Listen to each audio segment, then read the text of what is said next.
জয় মা লক্ষ্মী, জয় শ্রীনারায়ণ। বন্ধুরা, চৈত্র মাসে লক্ষ্মী পুজোর ব্রত কথা তথা পাঁচালী তিল ফুলের পালা গৃহস্থের কল্যাণে সকলেই এই চৈত্র মাসে একটিবার হলেও শ্রবণ করবেন। শুরু করছি চৈত্র মাসে মা লক্ষ্মীর ব্রত কথা। একদিন নারায়ণের ইচ্ছে হলো তিনি মর্তে ঘুরবেন। তিনি তার পুষ্পরথ বার করতেই লক্ষ্মী দেবীও বায়না করলেন তার সাথে যাবার। অগত্যা তিনি লক্ষ্মীকে সঙ্গে করে বেরিয়ে পড়লেন। মর্তে রথ এসে থামতে তারা বামুন বামনির বেশ ধরে ঘুরতে লাগলেন। রথ থেকে নামার আগে নারায়ণ লক্ষ্মীকে বললেন, ঘুরতে এসেছো ঘোরো, কিন্তু উত্তর দিকে তাকাবে না আর ওই দিকে যাবে না। লক্ষ্মী দেবী মাথা নেড়ে হ্যাঁ বললেও মনে মনে ভাবতে লাগলেন কি আছে ওই দিকে। সেই ভেবে তিনি উত্তর দিকে তাকিয়ে ফেললেন। সেই দিকে তাকিয়ে তার মন আনন্দে ভরে গেল। তিনি দেখলেন তিল ফুলে সারা বাগান ভরে আছে। তা দেখে নারায়ণের বাধা না মেনে ওই দিকে গিয়ে ফুল তুলে খোঁপায় দিয়ে গলায় পড়ে খানিক আঁচলে করে নিয়ে মহা আনন্দে ঘুরতে লাগলেন। এমন সময় সেই বাগানের মালিক এক বামুন এসে বললেন, আমার বাগানের ফুল তুলেছ তুমি, আর বাড়ি যেতে পারবে না। এই বলে বামুন লক্ষ্মী দেবীকে আটকে রাখলেন।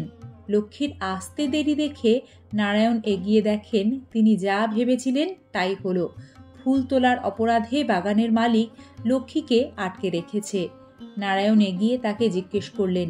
সেই ব্যক্তি বললেন, যে আমার বাগানের ফুল তুলবে তাকে আমার বাড়িতে 12 বছরের জন্য রাঁধুনির কাজ করতে হবে। তা শুনে নারায়ণ লক্ষ্মীকে বললেন, তোমায় বারণ করলাম, তুমি শুনলে না, এবার আমায় ছেড়ে থাকো 12 বছরের জন্য। এই বলে তিনি চলে গেলেন। যাবার আগে বাগানের মালিক সেই বামুনকে বলে গেলেন, ওকে কারোর এঁটো খেতে দেবে না, ঝাঁট দেওয়াবে না, আর কারোর বাসি কাপড় ধোয়াবে না। এরপর সেই বামুন মা লক্ষ্মীকে বাড়ির ভিতর নিয়ে এলো।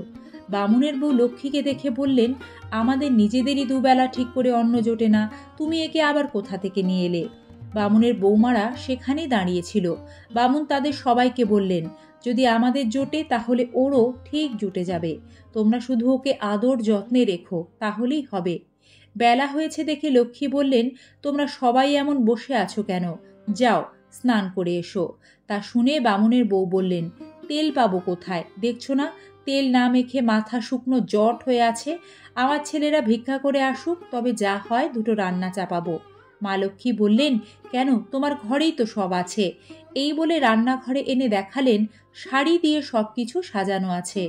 অনেকদিন পর এত জিনিস দেখে বাড়ির সবাই খুব খুশি।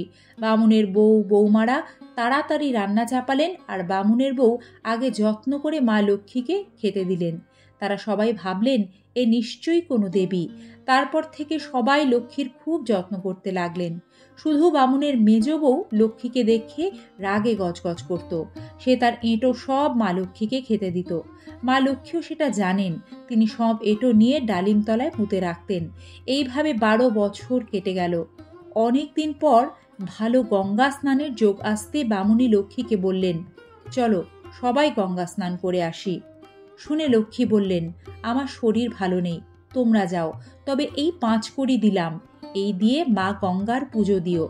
বামুনি বাড়ির সবাইকে নিয়ে গঙ্গা স্নান করে মা লক্ষ্মীর 5 কড়ি দিয়ে পুজো দিতেই মা গঙ্গা 4 হাত বাড়িয়ে পুজো নিয়ে চলে গেলেন। তা দেখে তো সবাই অবাক।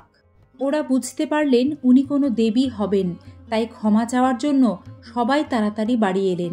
এইদিকে 12 বছর কেটে যাওয়ায় নারায়ণ বামুনের বেশ ধরে রথে করে মা লক্ষ্মীকে নিতে এসেছেন। মা লক্ষ্মী রথের সামনে দাঁড়িয়ে নারায়ণের সঙ্গে কথা বলছেন। বামুনি অমনি তার পা জড়িয়ে ধরে কাঁদতে লাগলেন। বললেন, তুমি আমাদের ছেড়ে যেও না মা, আমাদের ভুল ক্ষমা করে দাও। মা লক্ষ্মী উত্তরে বললেন, আমার যে আর থাকার উপায় নেই, 12 বছর পূর্ণ হয়ে গেছে। তোমরা ভাদ্র, কার্তিক, পৌষ এবং চৈত্র মাসে লক্ষ্মী পুজো ভালো করে করবে, তাহলে আর তোমাদের অভাব থাকবে না। আর ডালিম গাছের তলায় অনেক ধন সম্পত্তি পোঁতা আছে, তা তোমরা তুলে নিও। এই বলে পুষ্প রথে করে নারায়ণের সাথে লক্ষ্মী চলে গেলেন। মেজ বউ ধন সম্পত্তি পাবার লোভে তাড়াতাড়ি ডালিম গাছের গোড়া খুঁড়তে গেলে এক কেউটে সাপ বেরিয়ে তাকে কামড়ে দিল, আর তিনি মারা গেলেন।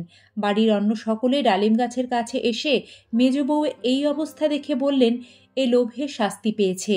মা লক্ষ্মীর একদিনও যত্ন করেনি, এঁটো খাবার খেতে দিত, এটাই ওর প্রাপ্য ছিল। এরপর থেকে বছরে 4 বার করে ওরা মা লক্ষ্মীর পুজো করতে থাকলো। ওদের কিছুর অভাব রইল না। এইভাবে এই চৈত্র মাসের লক্ষ্মী পূজার প্রচার হতে লাগলো। লক্ষ্মী থাকুক ঘরে ঘরে। সম্পূর্ণ ব্রত কথাটি শোনার জন্য আন্তরিক ধন্যবাদ।